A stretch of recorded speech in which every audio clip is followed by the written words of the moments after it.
مهربان، سلام به همه دوستای عزیزم در دوره فوق‌العاده کشف قوانین زندگی. این جلسه به صورت صوتی داره بر روی سایت قرار میگیره، تصویر نداره. دلیلش هم اینه که یه عالم آگاهی توی جایی به من داره داده میشه که اصلا فضای فیلمبرداری نداره، ولی میتونم میکروفون بذارم و در موردش صحبت کنم. توی این جلسه من میخوام کلیت تمرین و مثلا درک جهان رو با شما به اشتراک بذارم. یعنی میخوام یه سری توضیحات به شما بدم که بیس قوانین رو درک کنید. هر چقدر نیاز باشه من سعی میکنم توضیح بدم برای اینکه اصل رو شما درک کنید و بتونید استفاده کنید و همونجوری که من دارم استفاده میکنم بتونید ازش نتیجه بگیرید. توی قسمت نظرات من چند تا کامنت خوندم که مثلا نوشته بودن که مثلا استاد این کامنت های بچه ها رو تحلیل نکنید، مثلا بریم سراغ تمرین، به ما تمرین بدید، ما مثلا بیشتر دنبال یه تمرین عملی هستیم، بیشتر دنبال این هستیم، نمیخوایم کامنت بچه ها تحلیل بشه و مثلا از به اونا کار داشته باشید. بیاید سراغ مسائل جدید و تمرینات جدید بدید، یه سری جلسات رو اینجوری آماده کنید و اینا. میدونید چیه؟ من بیش از 500 کتاب تو حوزه موفقیت خوندم اون موقع که اصلا وارد این حوزه شدم. گفتم بهتون روزی 2 تا کتاب میخوندم و اون کتابا خب اغلب تمرین نداشت، اما بعضیش هم تمرین داشت، ولی خب خیلیاش تمرین نداشت. اون کتاب ها و الهامات هم که خیلی خیلی بیشتر از کتاب ها بود، خیلی بیشتر از کتاب ها بود، به من یه درکی از سازوکار جهان هستی داد. یه درکی از این که آقا جهان هستی داره چجوری کار میکنه، اصلا ما چه فرکانس‌هایی رو ارسال میکنیم، چه نتایجی به وجود میاد، باورهای ما چه تاثیر دارن، افکار ما چه تاثیر دارن، نتایج چجوری به وجود میاد. همون بحث گاز و ترمز، همون بحث توکل، بحث یکتاپرستی. یعنی یک درکی رو من از جهان به دست آوردم و با اون درکه برای خودم تمرین میساختم. نه یک تمرین خاص، نه برای یک روز خاص، هم برای همیشه بی نهایت تمرین. میدونی بی نهایت شیوه جدید تفکر و شیوه جدید عمل کردن. خب بعضی از بچه ها فکر میکنن که یه تمرین خاصی هست که مثلا اگر من انجام بدم یا به فلانی بگم انجام بده، اون دیگه مثلا دیگه به هر چی که میخواد میرسه. ما اصلا تمرین خاص نداریم، ما دستورالعمل خاص نداریم.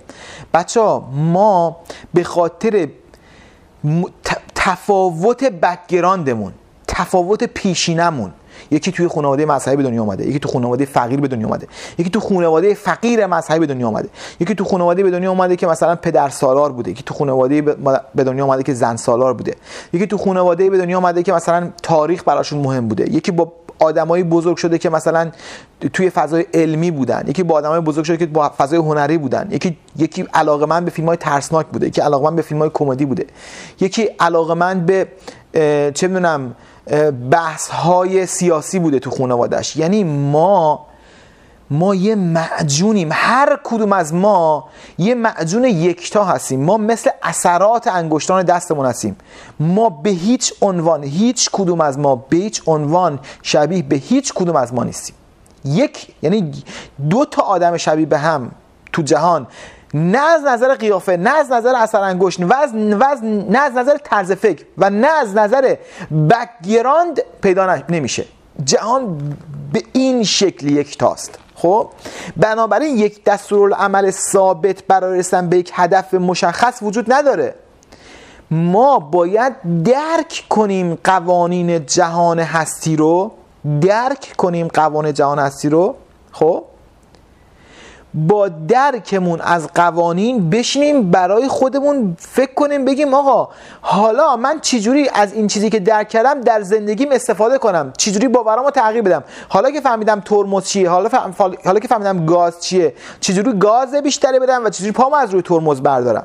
من توی تمریناتی که به شما میدم اغلب تمرینات کلیه. یعنی من مثلا توی تمرینات جلسات قبل، مثلا یکی از تمرینات من گفتم که آقا فکر کن چه خواستایی داشتی که همه کار کردی برای اینکه محقق بشه و مدت ها هم گذشته ولی محقق نشده، و فکر کن ببین چه کدهای اشتباهی ممکنه بوده باشه.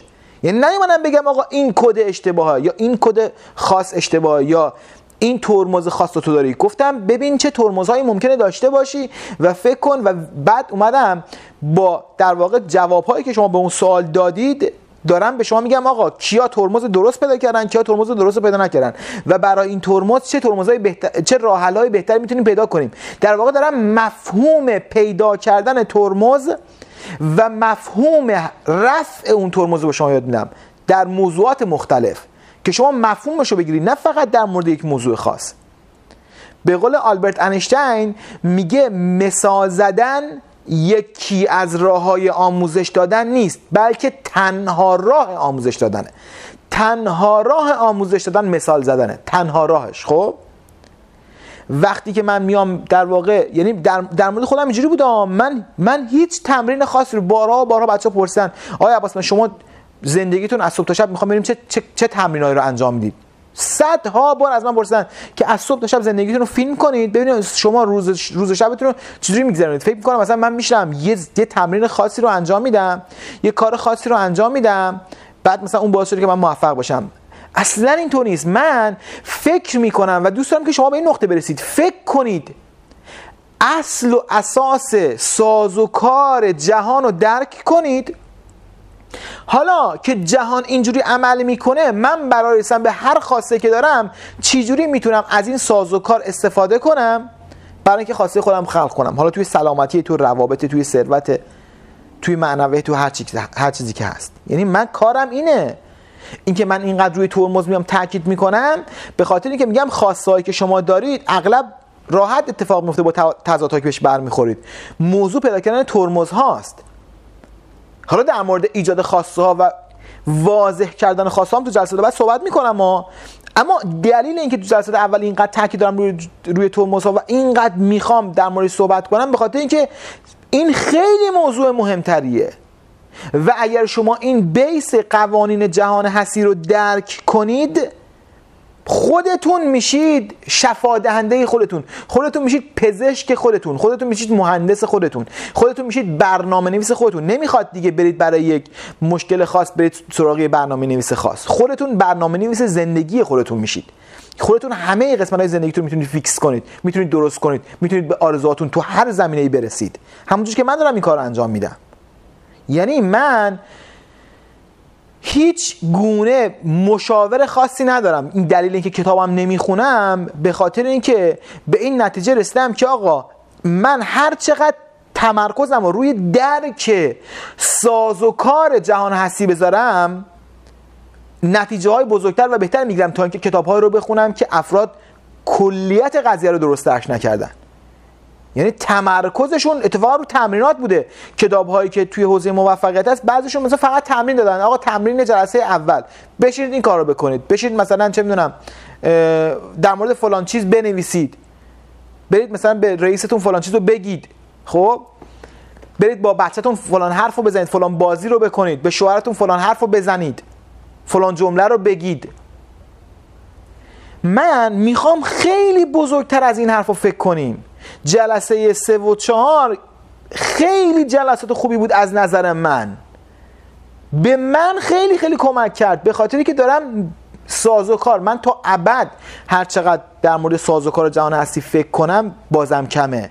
من هر چقدر اصل رو درک کنم میتونم برای خودم تمرین بسازم. به خاطر همین من بیشتر تمرینایی که به شما میدم تمرینای کلیه، یعنی تمرینایی که به اصل درک شما از اصل جهان هستی کمک میکنه. میدونید چی میگم؟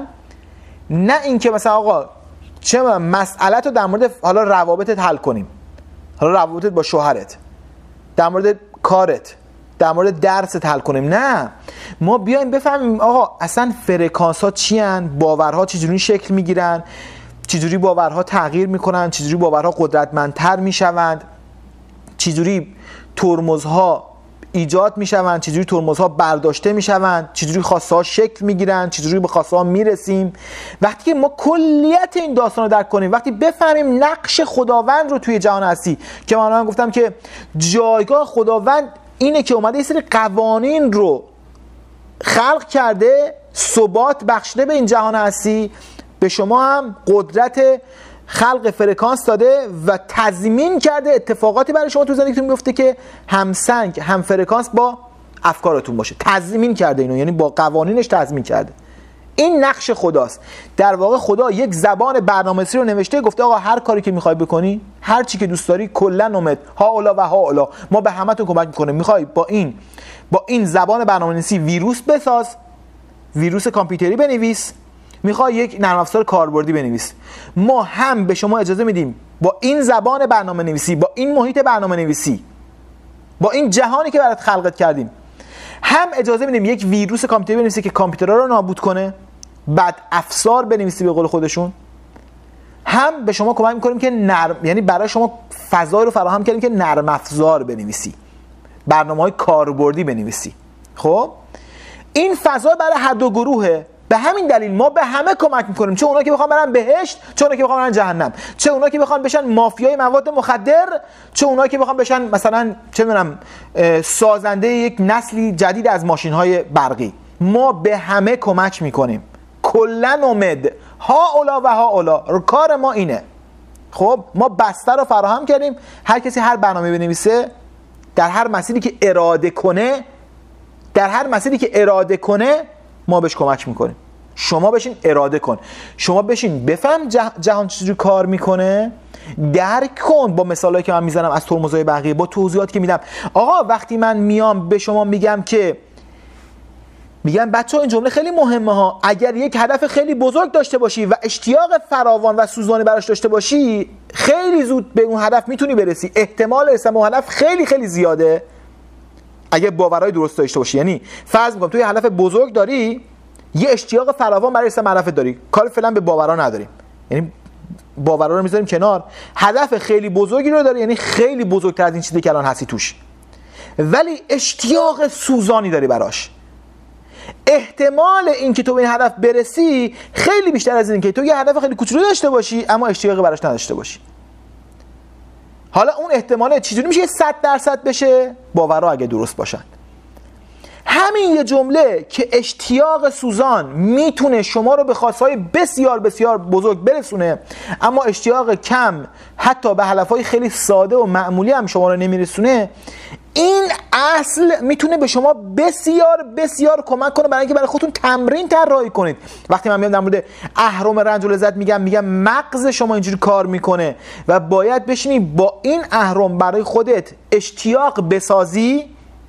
اگر اشتیاق کمتری داری بشینی برای خودت اشتیاق بسازی. این میدونی این کلیت قضیه رو داره میگه.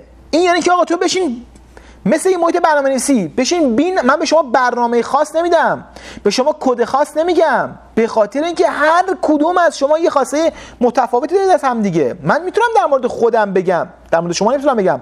هر کدوم از شماها بک‌گراند متفاوتی از من دارید. هر کدوم از شماها تو خانواده‌های متفاوت، با فرهنگ‌های متفاوت، با ذهنیت‌های متفاوت، با مذهب متفاوت، با تحصیلات متفاوت بزرگ شدید، تو مدرسه چیزهای متفاوتی رو از همدیگه شنیدید. ما یکتا هستیم، ما یک موجودات یکتا هستیم. یک تمرین خاص برای هر کدوم از ما وجود نداره، یک اصل یکسان برای همه ما وجود داره. ما از اصل اون داستان باید استفاده کنیم. یک اصل یکسان در مورد قانون حرکت وجود داره، قانون شتاب وجود داره توی فیزیک، قانون اینرسی وجود داره. یک اصل یکسانه. حالا اونی که میخواد هواپیما بسازه بعد یه جوری ازش استفاده کنه، اونی که میخواد خودرو بسازه بعد یه جوری ازش استفاده کنه، اونی که میخواد زیردریایی بسازه بعد یه جور دیگه ازش استفاده کنه. اصل یکیه، اما اون چیزی که تو میخوای بسازی بستگی داره. هواپیما جنگنده میخوای بسازی، هواپیما مسافربری میخوای بسازی، زیردریایی میخوای بسازی، کشتی میخوای بسازی، ماشین مسابقه میخوای بسازی، ماشین مسافری میخوای بسازی، بس دوچرخه میخوای بسازی. اصل یکیه. با توجه به خواسته تو باید با اون اصل یه چیز جدید درست کنی، یه خلاقیت به خرج بدی، یه چیز جدید درست کنی، ولی اصل تغییر نمیکنه. قانون جاذبه تغییر نمیکنه، قانون نیرو تغییر نمیکنه، قانون حرکت تغییر نمیکنه.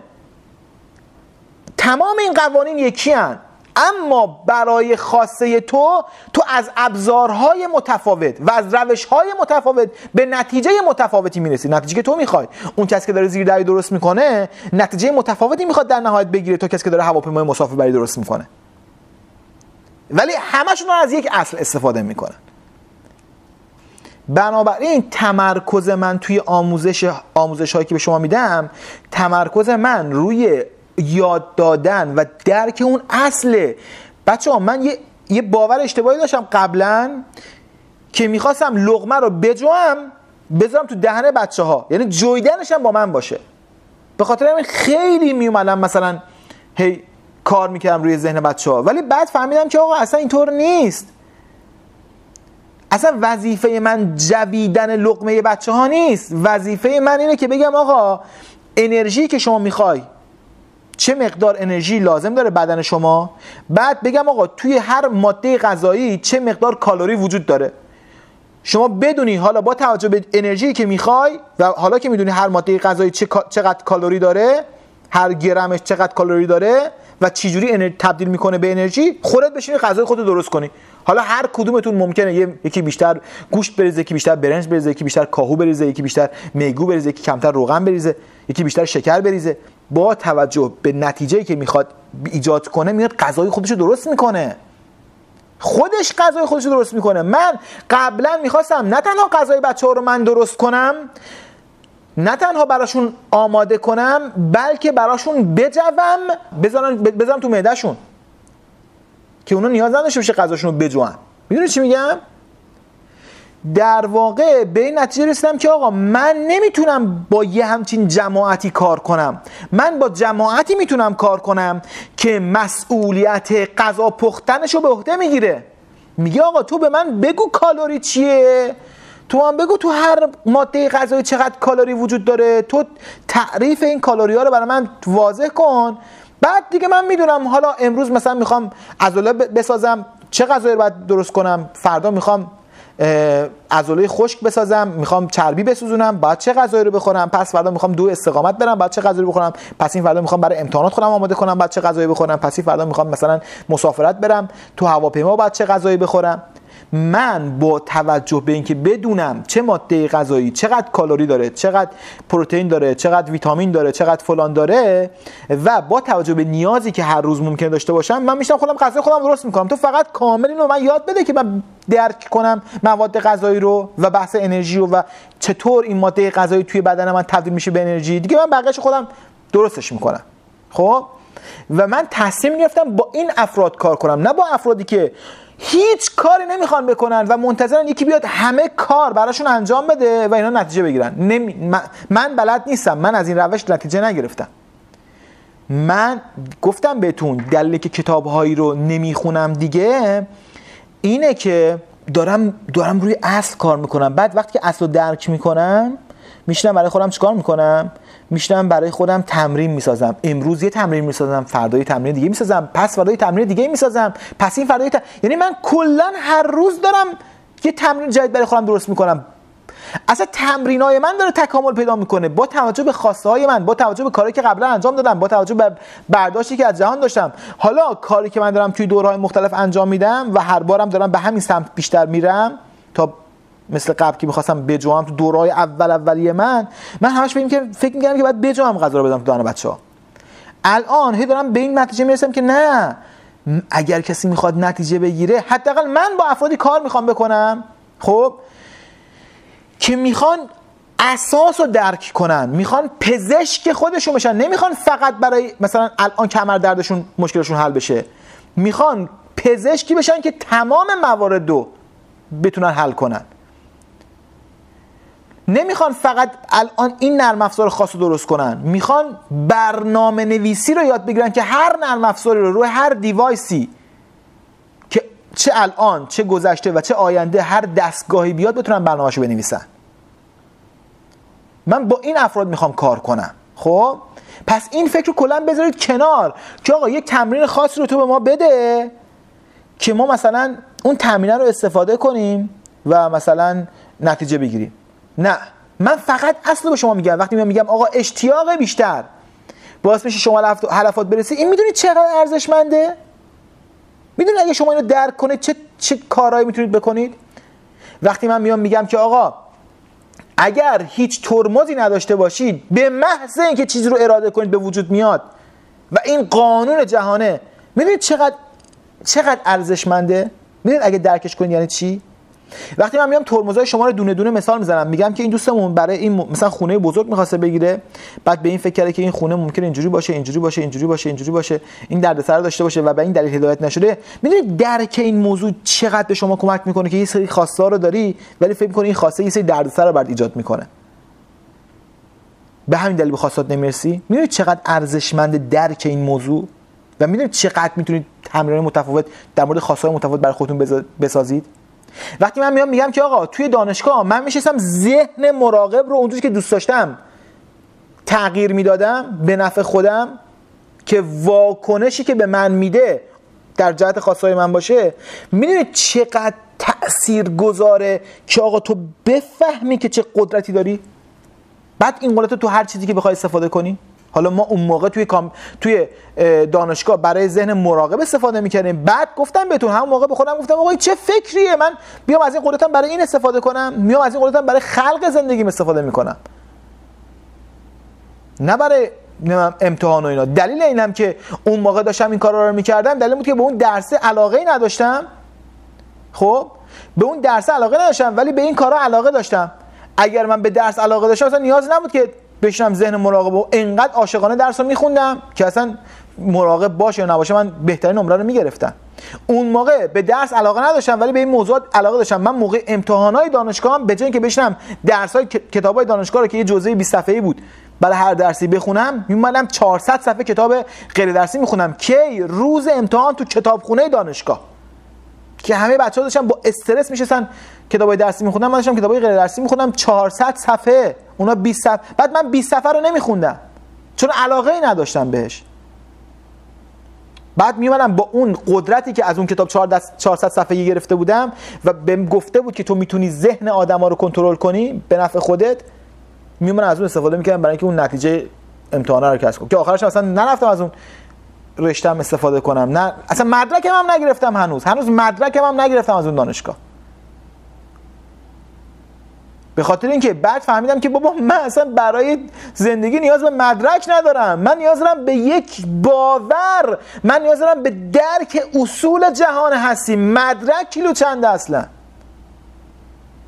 من مدرک نمیخوام، من باید جهان رو بتونم درک کنم. به همین دلیل من نرفتم مدرکم رو بگیرم از دانشگاه. بحث من در مورد نماز توی قرآن اینه، میگم آقا دلیل این که قرآن نیومده در مورد نماز صحبت کنه که نماز یعنی چی، یعنی چطور باید عبادت کنید، اینه که هر فردی به شکل خودش ارتباط برقرار میکنه با خداوند. یک تمرین خاص، یک شیوه خاص برای ارتباط با خداوند وجود نداره. نمازی که پیامبر میخوند نمازی بود که پیامبر ارتباط خیلی خوبی با خداوند برقرار میکرد، وگرنه نه موسی، نه عیسی، نه ابراهیم، نه محمد هیچ کدومشون مثل هم دیگه خدا رو عبادت نمیکردن.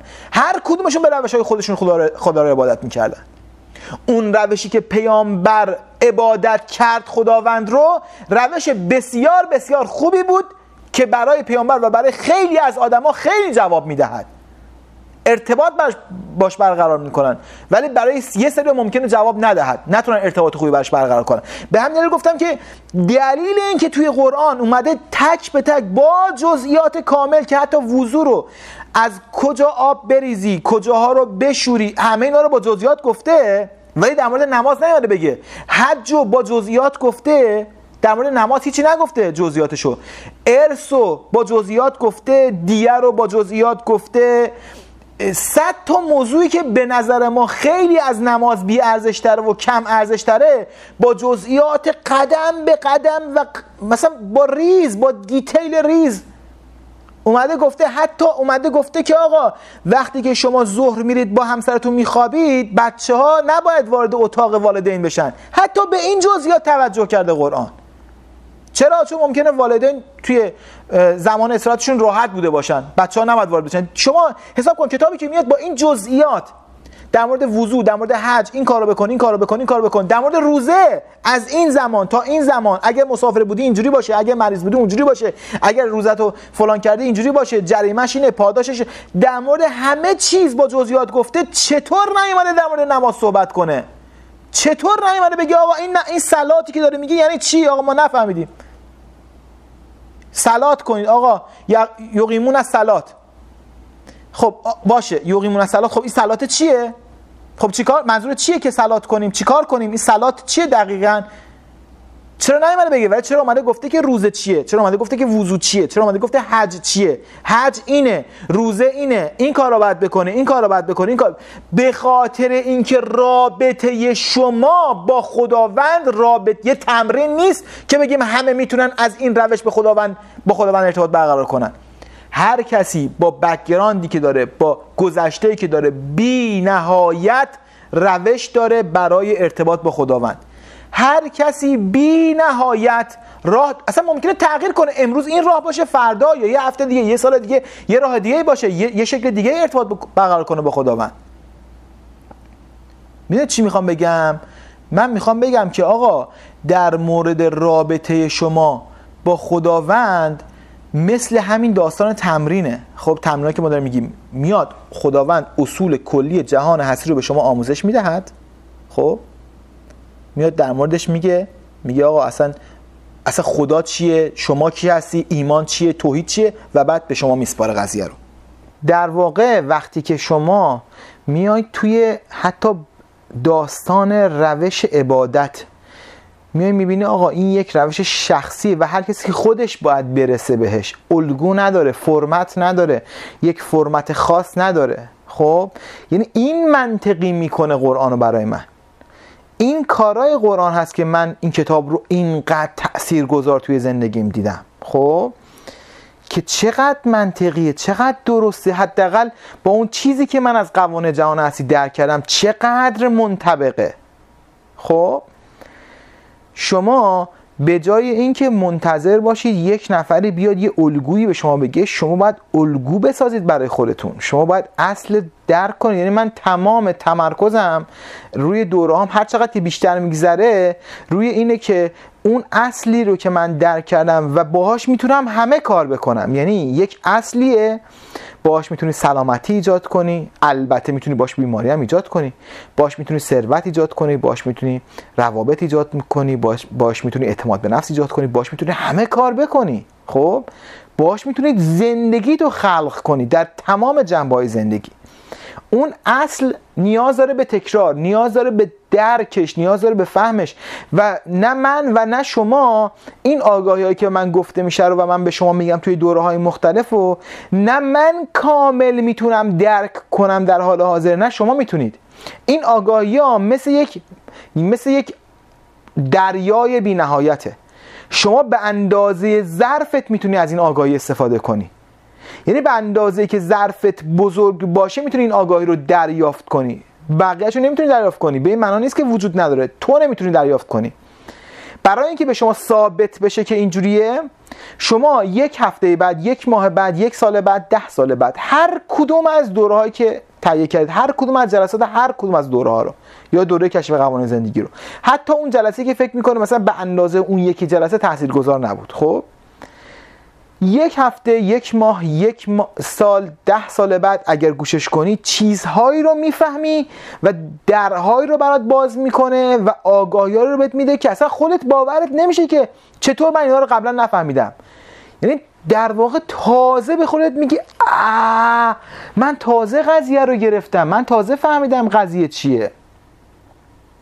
به همین دلیل میگم وقتی که شما داری روی خودت کار میکنی، این آگاهی ها هر بار تأثیرش بیشتر میشه، هر بار بهتر درکش میکنی و این یه پروسه است. من خیلی دوست دارم در مورد پروسه صحبت کنم بچه‌ها، در مورد تکامل، در مورد پروسه. بچه‌ها انتظار نباید داشته باشید که یک شبه همه چی رو یاد بگیرید، اجرا کنید، نتیجه هم بگیرید. این با قانون جهان هستی در تضاده.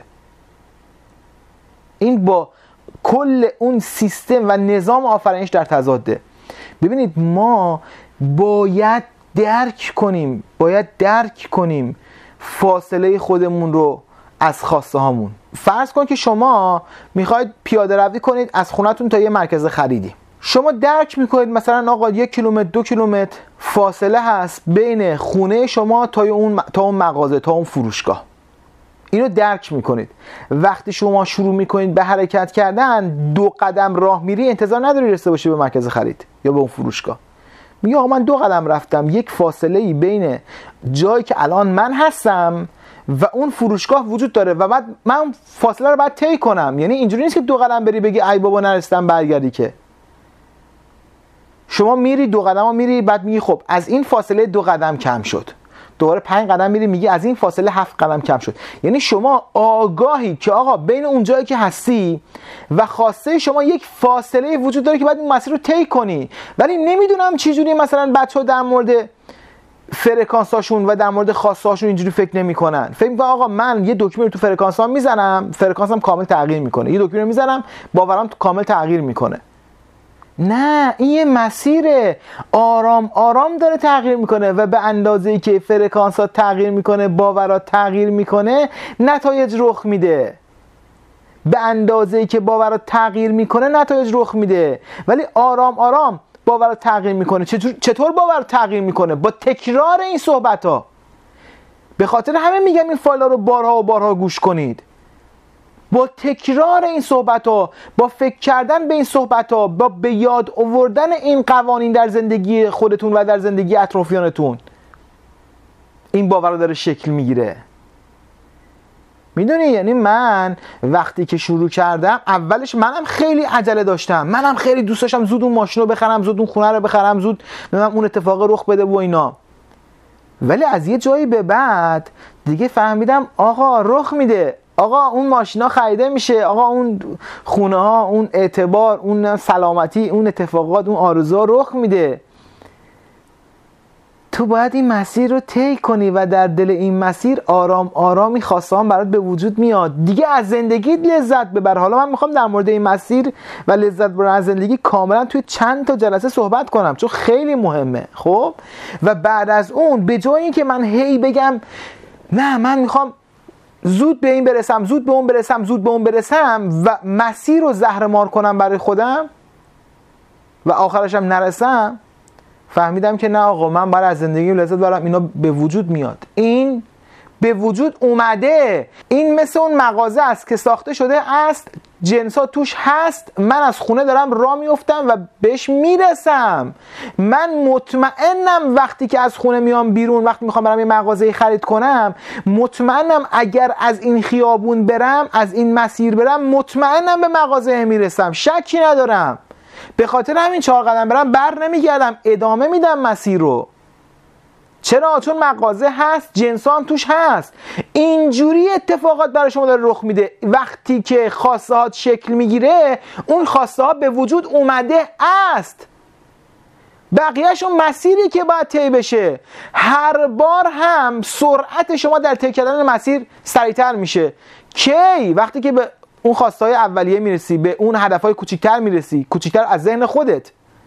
یعنی وقتی یه ذره رو باورت کار میکنی و یه سری اتفاقات میفته، اگر اونها رو بذاری به حساب قوانین جهان هستی، نذاری به احتساب شانس و اتفاق و حالا یه بار شد 10 بار نمیشه، و اگر نه بگی آقا این اتفاقات به ظاهر کوچک، این افزایش مثلا 10% درآمد، این که مثلا فلان دستگاه خودش خوب شد، فلان وسیله یا فلان جا بهم تخفیف دادن، یا فلان فردو که خیلی دنبالش میگشتم و توی خیابون به صورت اتفاقی دیدم که اتفاق نبود و این قوانینه که داره کار رو انجام میده. اگر اینا رو به خودت بگی که بر طبق قوانین جهان هستی و باورهایی که من دارم روش کار میکنم داره رخ میده، اون وقت میریم سراغ مرحله بعدی. اون وقت سرعت رسیدن شما به خواستاتون بیشتر میشه. اما وقتی که نشستی میگی نه آقای عباس منش، من این دوره رو تهیه کردم برای اینکه همین الان خواستم برطرف بشه، همین الان مشکلم حل بشه، همین الان بخواستم برسم، همین الان در واقع اون نتایجی که میخوام به وجود بیاد. هر چقدر تو حالت اضطرار باشی، هر چقدر تو حالت احتیاج باشی، تو داری از هدف دور میشی. من میگم خوششانس‌ترین آدمایی که تو فامیل و دوست و آشنا میشناسید به یاد بیارید. همین الان شما توی ذهنتون به یاد بیارید، فکر کنید از نظر شما کی خیلی خوششانسه؟ توی زمان خدمت، توی دانشگاه، توی مدرسه، توی محل کار، تو فک و فامیل، یکی که مثلا فکر میکنید خیلی خوششانسه رو به ذهنتون بیارید. آوردید به ذهنتون؟ خب من که اون آدم رو نمیشناسم، من که نمیدونم اون آدم کیه، ولی من با دقت 100% میگم اون آدم چه شخصیتی داره. اولین ویژگی به شدت آدم بیخیالیه و علی بیغم. ببینید چقدر این حرف درسته، ببینید چقدر این حرف درسته در مورد اون خوششانسی که تو ذهنت آوردی. چرا من اینقدر با قدرت میتونم این حرفو بزنم؟ من نمیگم اسمش علیه یا محمد یا زهرا یا تقیه، من میگم شخصیتش اینه که خیلی آدم بیخیالیه، معروف به علی بیغم. چرا اینو میگم؟ چون امکان نداره شما آدم خونسردی باشی و اتفاقات خوب برات رخ ندهد، امکان نداره. ولی وقتی آدم خونسردی نیستی، آدمی هستی که همش توی اضطراری، همش توی عجله‌ای، همش توی یک حالت کمبودی، همش توی نگرانی هستی، همش در نگرانی هستی، خواسته ها داره ازت دور میشه. یعنی هر چی سنگه برای پای لنگ میشه. وقتی که شما همین یه موردو از همین یه الگو باید استفاده کنید برای اینکه به خودتون تمرین بدید. وقتی که فکر میکنی به یک فردی که توی ذهنت خیلی آدم خوششانسیه و بعد که من میگم آقا من بدون که بشناسمش با دقت 100% به شما میگم این آدم ویژگیش اینه که خیلی خونسرده، باید بفهمی که خونسردی باعث اتفاقات خوب میشه. خب حالا که فهمیدی، حالا که این الگو رو شناختی، حالا که فهمیدی الگو همینه، حالا سوال اینه که چطور من خونسرد باشم.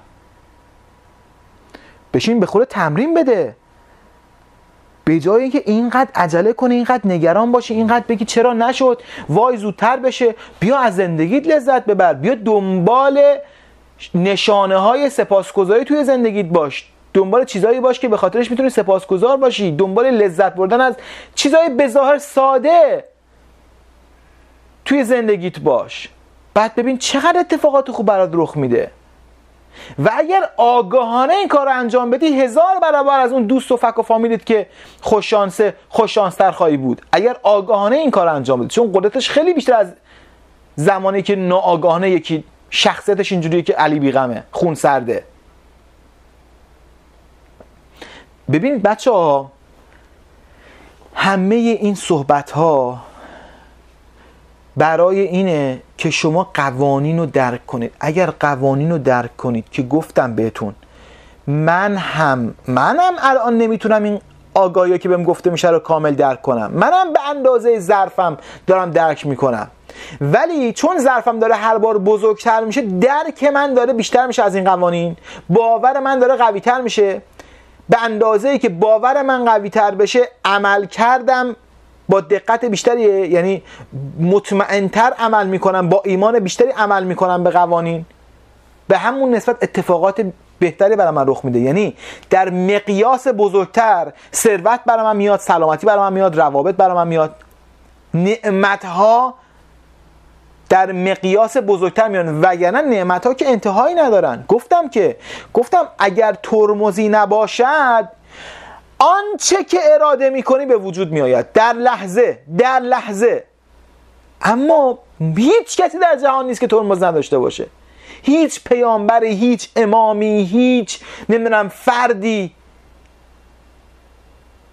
چرا؟ چون که همه ما اون چیزی که الان به اسم ما وجود داره حاصل گذشته ما، باورهای گذشتگان ما، ورودی‌هایی که دریافت کردیم، چیزهایی که تو خانواده، توی فرهنگ، توی جامعه، توی مذهب به ما گفته. همه ما ترکیبی از معجونی از همه اینا هستیم. ما که تو خلأ از فضا که به دنیا نیومدیم که تو فضا هم زندگی کرده باشیم، بزرگ شده باشیم، که هیچ کدوم از ما اینجوری نبوده. ما تو یک جامعه به دنیا آمدیم، ما چیزهایی رو دیدیم و چیزهایی رو شنیدیم و چیزهایی رو لمس کردیم و به همون نسبت یه چیزهایی رو باور کردیم و پذیرفتیم. بنابراین همه ما یه سری ترمز داریم، همه ما یه سری ترمز داریم. شما مثال حضرت ابراهیم رو ببینید. به خدا میگه من میخوام بدونم تو مرده ها رو چجوری زنده میکنی. خداوند میفرماید مگه تو ایمان نداری؟ میگه چرا؟ ولی خب یه ذره راستشو بخوای to be honest with you نشونم بده دیگه، نشونم بده بفهمم چی به چیه. واقعیتش نه اونجوری. بله معلومه که نه اونجوری، معلومه که من ایمان ندارم. یعنی کسی که توحیدی ترین الگوی قرآنه تو تمام ادیان، نه فقط دین اسلام، پدر همه پیامبرانه، اون میاد میگه که آقا من ازت این درخواست رو دارم برای اینکه باورم قوی بشه، برای اینکه ایمانم قوی بشه. بابا من توی جامعه بزرگ شدم که خب همه داشتن بت میپرستیدن، همه میگفتن آقا باید در راه بت‌ها قربانی کنیم. حالا من میخوام یه دیدگاه داشته باشم که خداوند بعد از مرگ ما را زنده میکند. میخوام باورم قوی تر بشه، ایمانم قوی تر بشه. بنابراین همه ما نیاز داریم که این آگاهی ها رو به اندازه ظرفمون دریافت کنیم، بعد روش کار کنیم، ظرفمون بزرگتر بشه، دوباره بیایم از همین آگاهی ها استفاده کنیم. این که من میگم کتابای دیگه نمیخونم به خاطر اینکه میدونم اساس همینه، باید از همین آگاهی ها استفاده کنم. اصل همینه، نه فقط توی قرآن، نه توی انجیل، نه توی بقیه ادیان الهی. شما توی طبیعت، توی زندگی آدما، توی زندگی خودت این قوانین رو به وضوح درک میکنی وقتی که میشناسیشون. بنابراین من باید این مسیر رو طی کنم. من میدونم آقا یک فاصله دارم بین خونم تا فروشگاهی که میخوام برم خرید کنم و میدونم این فاصله رو باید طی کنم. نه ناامید میشم، نه گریه میکنم، نه برمیگردم. میگم آقا این مسیر است دیگه، این فاصله است بین جایی که الان هستم و جایی که میخوام باشم، بین وضعیت فعلیم و وضعیت چیزی که تو آرزوهام برای خودم تجسم کردم. یک فاصله است، این فاصله باید طی شود. این فاصله با چی طی میشه؟ با تغییر باورهای شما طی میشه. وقتی باور شما تغییر میکنه چی میشه؟ احساس شما خوب میشه، احساس بهتری داری، شادتری، امیدوارتری، متوکلتری، هر چیزی به همت نمیریزه. وقتی که اتفاقاتی که قبلا تو رو به هم میریخت، عصبی میکرد، افسردت میکرد، گریت رو در می آورد، بی‌حوصلت میکرد، نگرانت میکرد، غمگینت میکرد، الان تکونت هم نمیده، یعنی دقیقاً در مسیر درست داری حرکت میکنی و داری و همینجوری خواستات برات به وجود اومده و بزرگتر هم خواهد شد، خواستهای بیشتر، متنوعتر و جدیدتر. عجله. یعنی خیلی از بچه‌ها من احساس میکنم که هنوز روند قوانین تکامل رو درک نکردن. در مورد تو دوره روانشناسی 3 من خیلی در مورد تکامل صحبت کردم، خیلی در کل دوره هم در مورد تکامل صحبت کردم، برای اینکه بسیار بسیار مهمه. خود من وقتی که در واقع یه خواسته رو دارم، بارها و بارها به خودم یادآوری میکنم ببین تکامل رو فراموش نکن. تویی که الان مثلا وقتی که اومدی امریکا یک کلمه بلد نبود انگلیسی صحبت کنی، وقتی که افراد انگلیسی صحبت میکردن، وقتی من اومدم امریکا وقتی افراد انگلیسی صحبت میکردن من اینجوری میشینم، یعنی وقتی اونا حرف میزنن صدایی که من میشیدم این بود. خدا شاهده، با اینکه فکر میکردم مثلا ما 4 تا کلمه انگلیسی بلدیم، ولی وقتی که اومدم مخصوصا با لهجه شمال فلوریدایا به قول خودشون الاباما اکسنت، من مطلقاً چیزی نمیفهمیدم، مطلقاً. حالا منی که مطلقاً چیزی نمیفهمم بیام انتظار داشته باشم برم سر یه کلاسی 2 هفته‌ای بتونم مثل بلبل انگلیسی صحبت کنم و بفهمم و درک کنم و همه چی. خب معلومه من به خواستم نمیرسم، بعد افسرده میشم، فکر میکنم کلاسه ایراد داشت. نه، کلاسه ایراد نداشت. دیدگاه تو نسبت به جایی که الان هستی و چیزی که میخوای باشی و فاصله بین این دوتا و روش پر کردن این فاصله ایراد داشت. یعنی خیلی از شماها وقتی که یه مشکلی دارید، میخواید الان لحاظ مالی پیشرفت کنید یا تو روابط عاطفیتون سلامتیتون مشکل دارید، نگاهتون اینه که مثل فردیه که امروز اومده امریکا، زبان انگلیسیش هم صفره، میخواد ماه دیگه زبانش مثل چه میدونم پرزیدنت بشه، قشنگ بشه، بره تو سازمان ملل سخنرانی کنه. انتظارش اینه. اگر شما بدونید که جهان چجوری کار میکنه، بدونید فرکانس‌های شما چجوری تغییر میکنن، بدونید چه باورهایی دارید، وقتی من در مورد باورهای شما صحبت میکنم، وقتی در مورد ترمزهای شما صحبت میکنم و ترمزهای شما ترمزهای من بارها گفتم ترمزهایی هستند که تا آخر عمر با شما هستند. تا آخر عمر با شما هستند.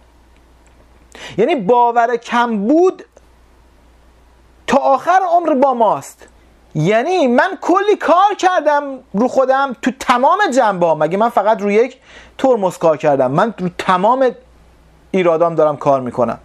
ولی وقتی روی بحث فراوانی مشکل دارم، هنوز میگم من خیلی مشکل دارم، به این معناست که شما بارها و بارها بیشتر از من مشکل دارید.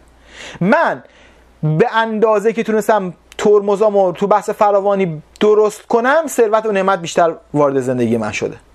من یه مثال میزنم براتون. میخوام بگم آقا وقتی که شما اصل قوانین جهان درک میکنید، خب وقتی که اصل قوانین جهان درک میکنید، به اندازه ظرفتون درک میکنید. یعنی شما هیچ وقت اصل رو درک نمیکنید. هیچ وقت هیچ کدوم از ما اصل قوانین جهان، یعنی همین چیزی که الان داریم میگیم، این کلش اصل قوانین جهانه، ولی با اینکه میگیمش درکش نمیکنیم.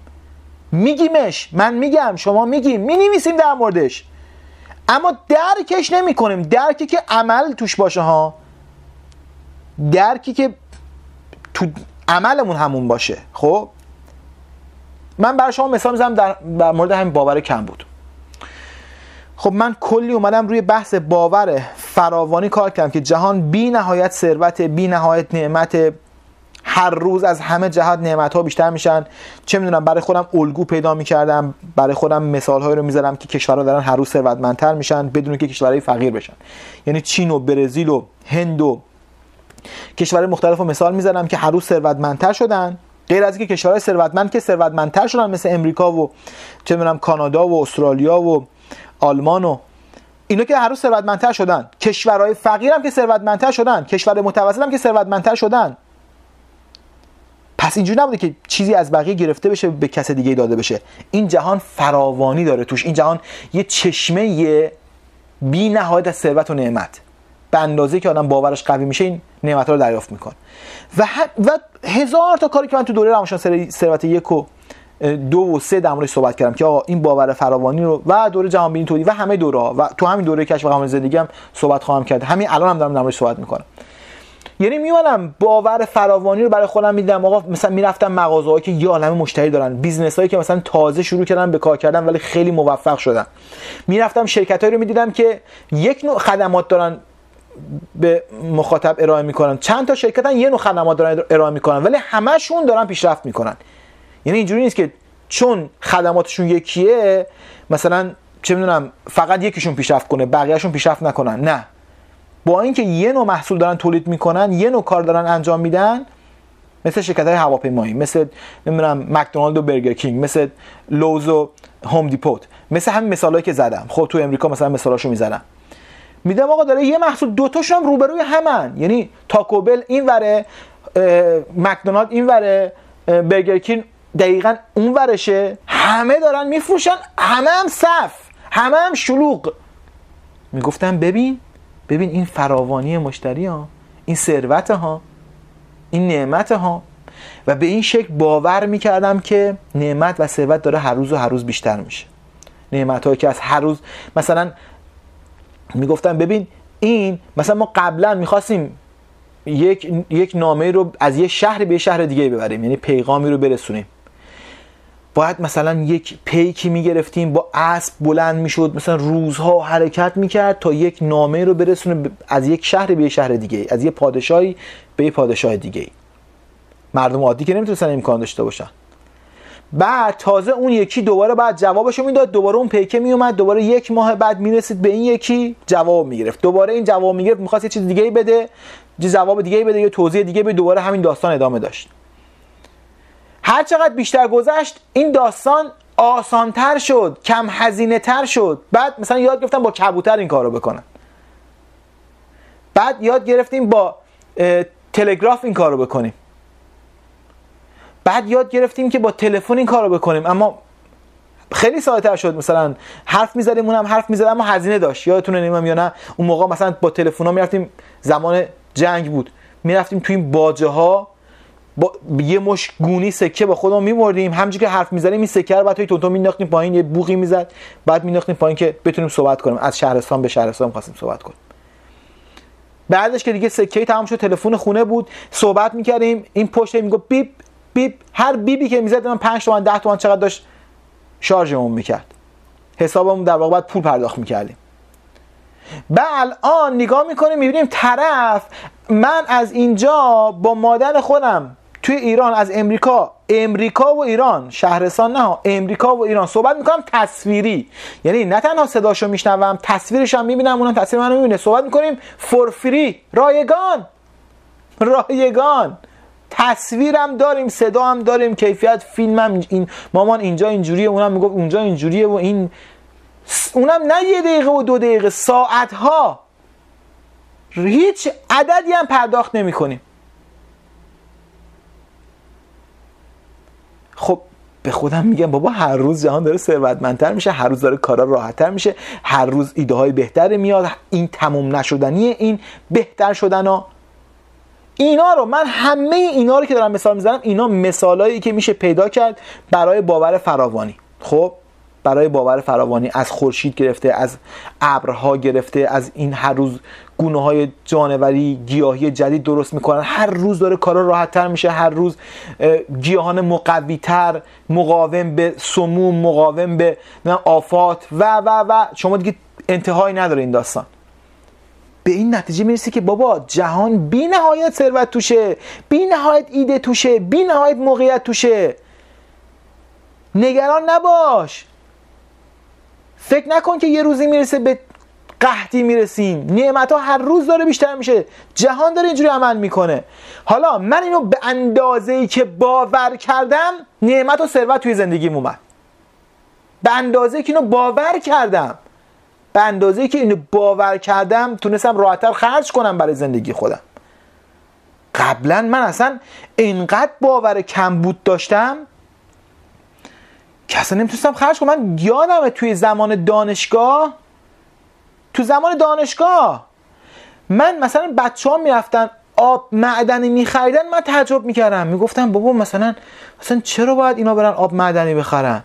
مثلا خب گرونه دیگه، خب برای از همین شیر آب گرم، مثلا توی گرمای 50 درجه بندرعباس با بعد از همین شیر آب گرم من رفتم آب میخوردم، برم آب معدنی بخرم؟ آخه حالا من یادم نیست اصلا آب معدنی چقدر بود اون موقع، ولی هرچی بود برای من خیلی زیاد بود. چرا زیاد بود؟ چون من داشتم با اون باورا با تاکسی کار میکردم، صبح تا شب میرفتم برای 1 قرون 2000. بچه‌ها تو دانشگاه میرفتن ساندویچ از یه در واقع بوفه بود توی دانشگاه، میرفتن ساندویچ میخریدن، من تعجب میکردم. من تو کل دوران دانشگاه ساندویچ نخریده بودم، اصلا رستوران میرفتن تعجب میکردم، مثلا چه خرجایی ملت میکنن. میگفتم چه خرجایی ملت میکنن. حالا من بالاخره میتونستم حالا اونا رو بخرم، ولی انقدر باور کم بود توی وجود من بود که من فکر میکردم الان اگه برم یه آب معدنی بخرم، یه ساندویچ بخرم، پولم تموم میشه. نمیتونستم فکر کنم که بابا به جایی که من تمرکز کنم روی خرج نکردن، اگر تمرکز کنم روی ثروت ساختن، بی‌نهایت ثروت هست. چون فکر میکردم که چون باورم این بود که پولی که وجود نداره، ثروتی که وجود نداره، نمیتونم که ثروت بسازم بیشتر که، ولی میتونم کمتر خرج کنم. چرا؟ چون پدر من اینجوری فکر می‌کرد، چون پدر من اینجوری فکر می‌کرد، چون همه مردم اینجوری فکر می‌کردن. همه مردم، منظورم 95% آدمایی که من باشون برخورد کرده بودم. به همین دلیل این باور کمبود رفته توی وجود من که من اگرم درآمد داشتم خرج نمی‌کردم. من قبلا هم گفتم زمانی که کلوپ بازی کامپیوتری داشتم، زمانی که توی کشتی سازی کار می‌کردم توی اون شرکت، من توی برهه‌های درآمدم خیلی خوب بود، عالی بود. یعنی چندین برابر یک، مثلا شاید 10 برابر یک کارمند من پول می‌ساختم توی سن خیلی کم. اما فکر می‌کنید من از اون پول استفاده می‌کردم؟ نه، من باورم این بود که این پول تموم میشه، نباید خرج کنم. هیچ وقت ساندویچ همبرگر نه، من هر بار میرفتم فلافل میخوردم. توی اهواز یه جایی بود مثلا بهش گفتن شهرک فلافل مثلا خیلی ارزون، میرفتی اونجا هر چقدر که فلافل میخواستی میذاشتی توی ساندویچ، دو سالاد میذاشتی، مثلا یه عدد خاص ارزونی رو پرداخت میکردی. میگفتم اینجا خوبه. میرفتم آشغال میخوردم، یک هفته رفتم اونجا، هر روز میرفتم اونجا، نهار و شام اونجا میخوردم. بعد یک هفته اصلا افتادم، داشتم میمردم، مسموم شدم، داشتم میمردم. اصلا آشغال داشتم میخوردم. برای چی؟ برای اینکه میگفتم خب ارزونه دیگه. یعنی این باور کمبود اینجوری توی وجود من ریشه داشت که چه درآمد داشتم چه درآمد نداشتم خرج نمیکردم. یعنی درآمد اغلب موقع میتونستم خوب پول بسازم، ولی هیچ وقت نمیتونستم خرج کنم. حتی اون موقعی که داشتم خیلی پول میساختم خرج نمیکردم. فکرت پول چی میشد؟ پولم به دلایلی از بین میرفت. حالا یا من یه چیزایی می‌خریدم ارزون میشد، اون موقع که کلوپ بازی کامپیوتر داشتم، من میرفتم با پولام دستگاه جدید می‌خریدم، پلی استیشن جدید می‌خریدم. مثلا وقتی که تازه میومد 1 میلیون تومان قیمتش اون موقع بود. 1 میلیون تومان خیلی پول بود. 1 میلیون تومان پول یه دستگاه بود. بعد از یه مدت میشد 100,000 تومان، 1/10. انگار که پول من 1/10 شده. پول نمیدونم چه جوری پولام اینجوری تموم میشد میرفت. یعنی نه استفاده، همون داستان، نه خود خورم، نه کس دهم، سنده کنم به سگ دهم میشد. هیچ استفاده نمیشد ازش. به خاطر چی؟ به خاطر این باورا. حالا خلاصه ما اومدیم کلی کار کردیم، خودمونو کشتیم، روی باور فراوانی کار کردیم که آقا ذروت هست، نعمت هست، این چیزی که داری اینقدر نچسب بهش مثل پدرت، یه ذره استفاده کن. شروع کردیم یه ذره مثلا کار کردن رو خودمون که بریم خرج کنیم، بریم رستوران، بریم مسافرت، بریم اینور، بریم اونور، بابا یه لباس خوب. یعنی من اینقدر باورای کم بودم، باورم در مورد فراوانی ایراد داشت که مثلا میگفتم که آقا غذا رو که میشه آقا آدم بره یه غذای ارزون، بره یه رستوران که گرونه، چرا برم یه لباسی که از یه برند بخرم؟ همیشه میگفتم نه من یه لباس ارزون از یه دست فروشی میخرم، لباس دیگه، برم مثلا برند 10 برابر اون بدم. نه، من هیچ وقت این کارو نمیکنم. اگر من باور فراوانی داشته باشم، به نسبتی که ثروت میسازم خرجم میکنم دیگه. منظورم این نیست که مثلا الان شما اگه میخواید باور فراوانی بسازید برید خرج کنید، برید خودتون رو بدهکار کنید. نه، اگر باور فراوانی بسازی نشونش اینه که پول تو زندگیت میاد. حالا پول تو زندگیت میاد، اونو راحت‌تر خرج کن. با چه باوری؟ با باوری که می آید،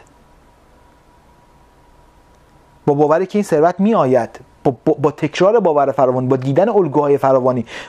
وقتی که من میگم آقا در هر دقیقه چند 10 نفر توی جهان دارن اضافه میشن به میلیون دلاری های جهان، یعنی ثروت داره هر روز بیشتر و بیشتر میشه. وقتی اینا رو میگم هدایت میشن به ثروت های بیشتر. ولی وقتی که خرج نمی کنم، به این معنی که این باور هنوز خوب جا نیفتاده دیگه. یه مقدار روش کار کردم، درآمده بیشتر شده، ولی نشونش اینه که من به اندازه ظرفم از این آگاهی، این که هر روز نعمت ها و ثروت ها بیشتر میشه و انتهایی برای نعمت و ثروت ها نیست، این آگاهی مطلقه. اما به اندازه ظرفمون ما اینو دریافتش میکنیم و درکش میکنیم. اگر نمیتونم اون چیزی که دارم، نمیگم برم قرض کنم برم لباس برند بخرم، نه با من پول لباس برندم داشتم نمیرفتم بخرم، من پول ساندویچ همبرگرم داشتم میرفتم فلافل میخوردم. من میگم درآمدم قد 10 برابر یک کارمند بود. تو سن مثلا 16 17 سالگی، ولی نمیرفت مثلا چه میدونم غذا نمیخوردم برای اینکه پولم کم نشه. نمیگم نداشته باشید برید خرج کنید، من داشتم و خرج نمیکردم.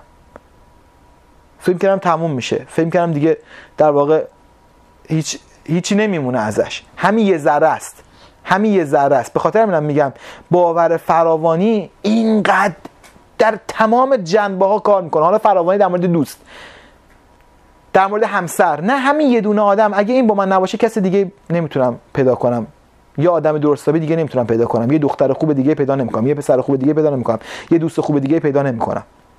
در مورد شغل اگه این شغل رو از دست بدم دیگه پیدا نمیکنم، اگه این مشتری رو از دست بدم دیگه پیدا نمیکنم. یعنی انتهایی نداره ترمزای ما توی بحث باور فراوانی. حالا ما اومدیم روی باور فراوانی کار کردیم و فکر کردیم هم درستش کردیم. بعد ثروت اومد، نعمت اومد. من هر چقدر که پول میومد پول میساختم چیکار میکردم؟ میرفتم ملک میخریدم، خیلی هم خوشحال و خندان که مثلا من دارم ملک میخرم و من همه ثروتمندا ویژگیشونه که ملک میخرن و فلان و اینا. خلاصه همیشه حسابم رو روی صفر، روی نزدیک به صفر نگه داشتم. ملک میخریدم، دوباره ملک میخریدم، پول میومد دوباره میرفتم یه ملک دیگه میخریدم، دوباره میومد میرفتم یه ملک دیگه میخریدم. بعد این حساب نزدیک به صفر باعث میشد که مثلا من همیشه یه کوچولو استرس داشته باشم در مورد هزینه هام. بعد نشستم فکر کردم، میخوام بگم که چقدر این ترمزا ریشه‌ای هستند که حتی زمانی که داری پول میسازی و داری باشون ملک میخری و باشون ملک میخری ولی داری با باور کمبود ملک میخری. خیلی باورات قوی تر شده که داره ورودی این قضیات میشه، اما نتیجه اون ورودی زیاد توی زندگیت متجلی نمیشه، ملک افتاده اون گوشه. حالا با چه باوری بود که من باش ملک میخریدم؟ باورم این بود که ارزش پولم داره کم میشه، نمیدونم باید سرمایه گذاری کنم، نمیدونم پول نمیتونه تو حساب من باشه، باید این پوله بالاخره یه جای درست هزینه بشه. بعد مثلا ملک چیز خوبیه که هزینه بشه. اگه مثلا من برم مثلا چه میدونم برای تفریحاتم هزینه کنم این حروم میشه، ولی ملک حروم نمیشه، ملک ریشه است. همون حرفا که شنیدیم. یه روزی نشستم با خودم گفتم، میگم وقتی که آدم قانونو بدونه هر بار میشینه باگاشو پیدا میکنه، ترمزاشو پیدا میکنه، کدای مخربو پیدا میکنه و تا ابد این پیدا کردن رو ادامه داره. اینو من در زمانی دارم میگم 10 ملک خریدم یعنی 10 ملک تو ایران و امریکا خریده بودم. نشستم فکر کردم به خاطر اینکه من هر روز ظرفم بزرگتر میشد، خب، و قانونی که اون اول فکر میکردم درک کردم و بهتر درک میکردم. اون اول یه قطره‌شو درک کردم، اون یه اقیانوس بی نهایت بود. هی ظرف من بزرگتر میشد بیشتر توش جا میشد تو ظرف ذهنی من. نشستم فکر کردم گفتم آقا ریشه ملک خریدن کم بوده. یعنی من ملک میخرم به خاطر که فکر میکنم که این پوله که محدودیت داره دیگه، این ورودیه، این ثروتی که وارد زندگی من داره میشه، این یه یخیه که آب میشه، همینجوری آب میشه. من این یخه رو برای اینکه آب نشه و تموم نشه باید تبدیلش کنم به ملک، چون ملک مثل یه یخچال یخ میزنه، آب نمیشه. همیشه میگم ملک مثلا هیچیش نمیشه، ملک دیگه، همیشه هم بهش نیازه. بودم 1000 تا باور داریم در مورد اینکه ملک خوب. نمیخوام بگم ملک بده ها، میخوام بگم عملکردهای ما به خاطر چه باورامونه. بازم اگه من برگردم به قبل، اول ملک میخرم و بعد به این نتیجه میرسم. یعنی به این معنا نیست که یعنی من تا اون کارو نمیکردم به این نتیجه نمیرسیدم، یعنی تا من از اون مرحله رد نمیشدم ظرفم بزرگ نمیشد. امیدوارم درک کنید حرف منو، امیدوارم متوجه بشید دقیقاً منظور من چیه. یعنی من اگر برگردم به گذشته بازم باید اون مسیر رو طی کنم تا ظرف بزرگ، یعنی راه بزرگ شدن ظرف این بود که اول من رو باور فراوانی کار کنم، بعد ثروت وارد زندگیم بشه، ولی ملک بخرم، بعد ببینم که آقا من چرا دارم ملک میخرم، بعد بفهمم که آقا دلیل ملک خریدن من باور کم بوده. ببین چقدر ریزه. اینکه به شما میگم من یه کدای مخربی پیدا میکنم که اینقدر ریزه که اصلا فکر نمیکردم وجود داره، تازه به خودم میبالیدم که چقدر مثلا من آدم خفنیم که میرم ملک میخرم، بقیه میرم مثلا پولاشون حرام میکنم، من میرم ملک میخرم. من تا چند ملک خریدم، ماشین درسته برای خودم نخریدم، چه تو ایرانش چه امریکاش. این ملک برای من مهمتر بود. بعد نگاهم چرا من این کارو میکردم؟ به خاطر اینکه گفتم ماشین که قیمتش میاد پایین، ملک که قیمتش میره بالا. حالا اگر من واقعا باور فراوانی رو داشتم، آیا اصلا مهم بود که قیمت چیزی که دارم بره پایین یا بره بالا؟ وقتی که داره هر روز نعمت‌ها و ثروت‌ها چند ده برابر دیروز، هر سال چند صد برابر پارسال وارد زندگی من میشه، آیا باز هم مهمه اون چیزایی که از قبل داشتم افزایش پیدا کنه یا نکنه؟ که من نگران مثلا کاهش 10% یا افزایش 20% سرمایه‌ام. یعنی و بعدش تصمیم گرفتم که آقا به جای نگرانی در مورد از دست دادن آنچه که دارم یا کم ارزش تر شدن که برمیگرده به باور کم بود، بیام روی باور فراوانی بیشتر کار کنم، ثروت‌ها و نعمت‌های بیشتر توی زندگیم وارد بشه و هر چقدر که میخوام خرج کنم و اصلا دیگه نگران نباشم و اصلا نیام در واقع به خاطر اینکه خیال خودم رو راحت کنم. ملکو برای چی خیلی ها میخرن؟ برای اینکه میگن آقا اگه یه روزی شرایط یه جوری شد و اینا، ما یه چیزی داشته باشیم میتونیم روش حساب کنیم. وقتی که تو باور داشته باشی هر روز اوضاع بهتر میشه، مگه اصلا نگران اون روزی؟ مگه اصلا اون روز میتونه اتفاق بیفته برای تو؟ چرا پس بیل گیتس هر روز ثروتش بیشتر و بیشتر میشه؟ نه فقط بیل گیتس، صدها هزار نفر دیگه هستن که هر روز ثروتشون بیشتر و بیشتر میشه تا لحظه مرگشون. بعد از مرگشون هم ثروتشون بیشتر و بیشتر میشه.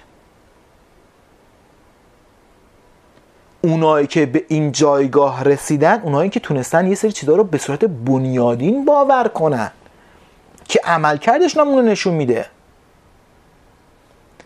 بنابراین هر چقدر که شما به خواسته هاتون میرسید، ظرف شما بزرگتر میشه و بعد که برگردید از همین فایل ها استفاده کنید، متوجه میشید که این چه آگاهی جدیدی رو من دارم دریافت میکنم از این جلسه. من اصلا اینا رو نشنیدم قبلا. خدا شاهده الان اواخر سال 2018 میلادی هستیم. شما اگر 2019 2020 2025 هر وقت دیگه این فایل رو گوش کنید، دقیقاً این حرف من رو تایید میکنید که این حرفا چقدر جدیده برای من، با اینکه این حرفا رو قبلا 10 بار شنیدی ها، اما چون ظرف شما بزرگ شده، داره مقدار بیشتری از این آگاهی بی نهایت رو دریافت میکنه. بازم کامل دریافت نمی کنیم، هیچ کدوم از ما باور فراوانی رو هیچ کدوم از ما کامل دریافتش نمی کنیم.